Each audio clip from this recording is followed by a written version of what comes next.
Hello అండి, ఎవరైనా కొత్త వాళ్ళు మన ఛానల్ని విజిట్ చేస్తుంటే లైక్ చేసి సబ్స్క్రైబ్ చేసుకోవటం మాత్రం మర్చిపోవద్దు. ఈరోజు మనం రావి చెట్టు కింద దీపం ఎందుకు వెలిగిస్తారు, ఏ రోజు వెలిగించాలి, దీని ప్రాముఖ్యత ఏంటి అనే విషయాల గురించి ఇప్పుడు మనం తెలుసుకుందాం.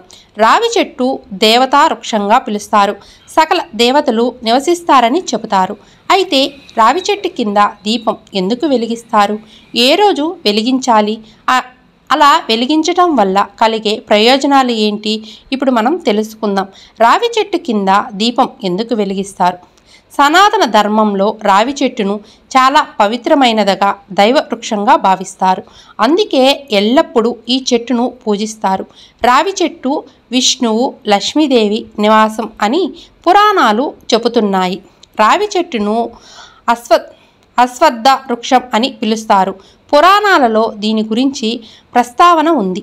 రావి చెట్టులో త్రిమూర్తులు సకల దేవతలు కొలువై ఉంటారని నమ్ముతారు.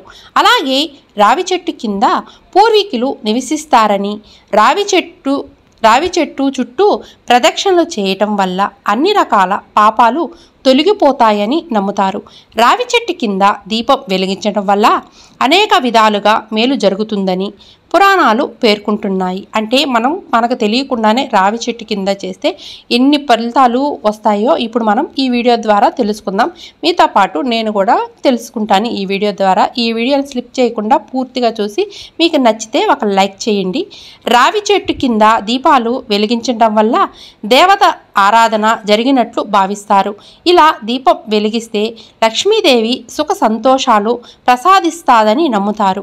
రావి చెట్టు కింద నిత్యం దీపం వెలిగించడం వల్ల జీవితంలో డబ్బుకి ఆహారానికి కొదవ ఉండదని భావిస్తారు.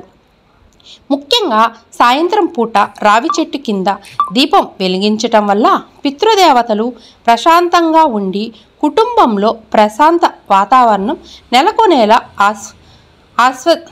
ఆశీర్వదిస్తారని విశ్వసిస్తారు. శనివారం ఎందుకు దీపం వెలిగిస్తారు?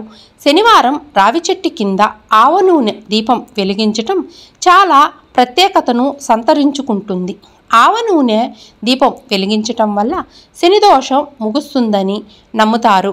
మనం శనివారం రోజు రావి చెట్టు కింద ఆవు నూనెతో దీపం వెలిగిస్తే మనకు ఉన్న శని దోషాలు కూడా తప్పిపోతాయంటండి. ఇది తప్పకుండా గుర్తుపెట్టుకుందాం అందరం. నిజానికి రావి చెట్టును శనిదేవుని చిహ్నంగా భావిస్తారు.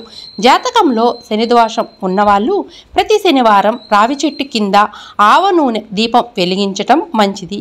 ఏళ్నాటి శని ప్రభావంతో బాధపడే వాళ్ళు శనివారం రావి చెట్టును పూజించి దాని కింద దీపం వెలిగించటం మంచిది. రావి చెట్టును పూజించటం వల్ల కలిగే ప్రయోజనాలు: రావి చెట్టుకి శనివారాలలో నీళ్లు పెట్టడం వల్ల లక్ష్మీదేవి ఆశీస్సులు లభిస్తాయి.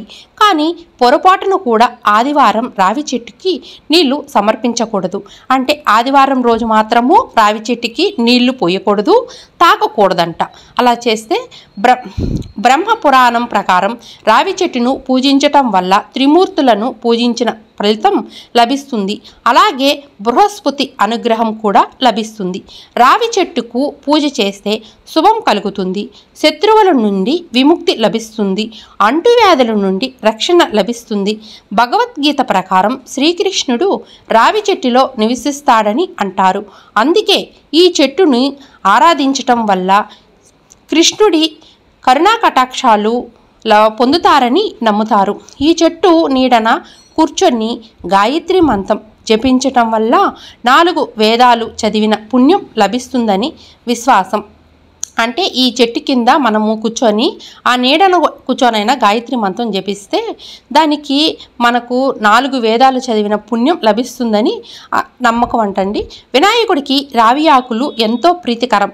హిందూ ఆచారాల ప్రకారం ఆధ్యాత్మికను పెంచి ప్రశాంతతను కలిగించే అద్భుతమైనదిగా ఈ చెట్టును భావిస్తారు. సంతాన ప్రాప్తి కోసం ఈ చెట్టు చుట్టూ ప్రదక్షిణలు చేసి ముడుపులు కట్టడం చేస్తారు.